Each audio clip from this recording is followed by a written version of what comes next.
Good morning kids. Today we will be discussing about the conservation of forest. In the last class we learnt about the importance of forest. We know that trees provide us with many things and it is our duty to conserve them.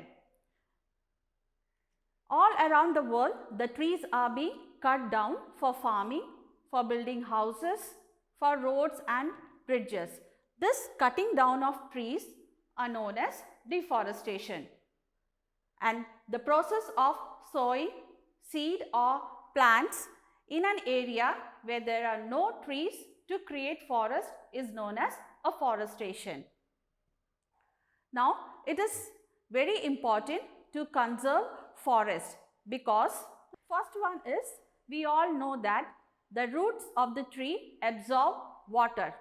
Imagine if there are no trees, no roots, the soil will not be able to absorb water, and in heavy rains the water will remain on the top of the soil, which will result in flood. So, it is very important to plant trees. Next point is, in hilly region if there are no trees, the rainwater washes away the top layer of the soil, and we know that the top layer is very rich in nutrients that helps plants and trees to grow. This results in landslide. You can see here the picture of landslide. Landslide means a heavy fall of earth or rocks down the sides of the mountain. Now, the next important point is, forests are the homes of wild animals, birds and insects. So, if we cut down the trees, they will lose their home. Now, these are few important points which shows that trees of the forest are very important to us. Now, we should conserve these forests. To conserve these forests, we should plant more and more trees. And we should also remember the 3 R's, that is reduce, reuse and recycle. We should reduce the use of products that are made from trees, and we should recycle products like paper, books, cardboard boxes and reuse them.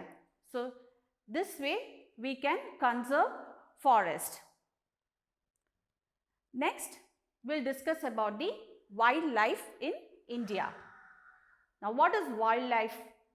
All animals and plants that grow independently of people using their natural habitat is known as wildlife.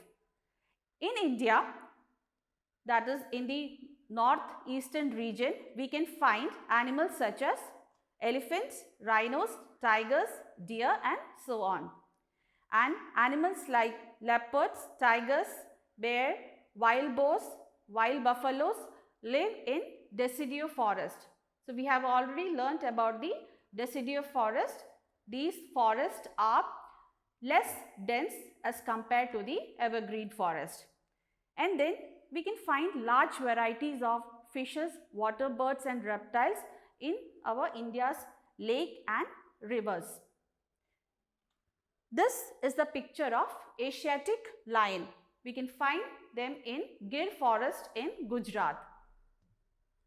Then we have Royal Bengal tiger, which is found in Sundarbans in West Bengal. This is rhino, which is found in Kazaringa National Park, Assam. Now, let us see the importance of wildlife.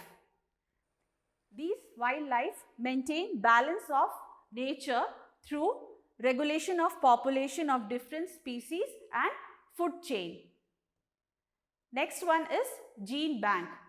Here the wildlife serves as gene bank for breeding, and these are used in agriculture, animal husbandry and fishery.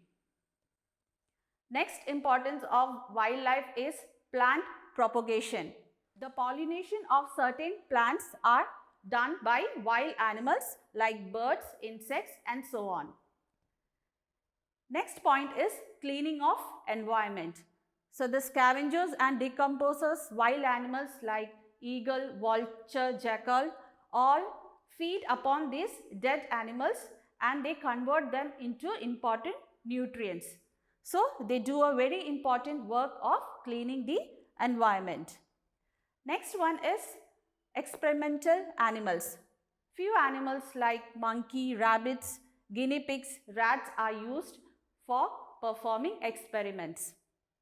So these were some of the importance of wildlife. Now we'll discuss about the conservation of wildlife. So what is conservation of wildlife?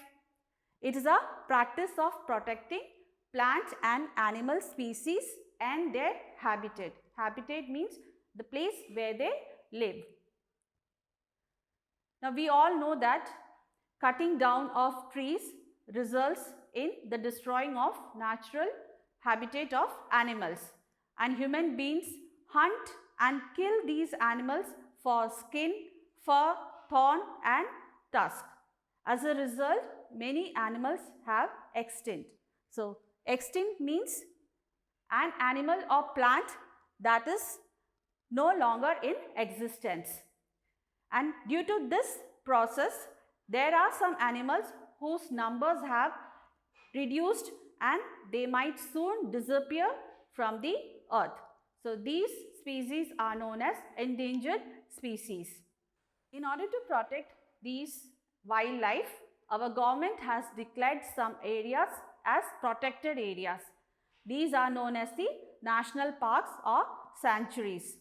Here, the cutting down of trees or killing of animals are illegal.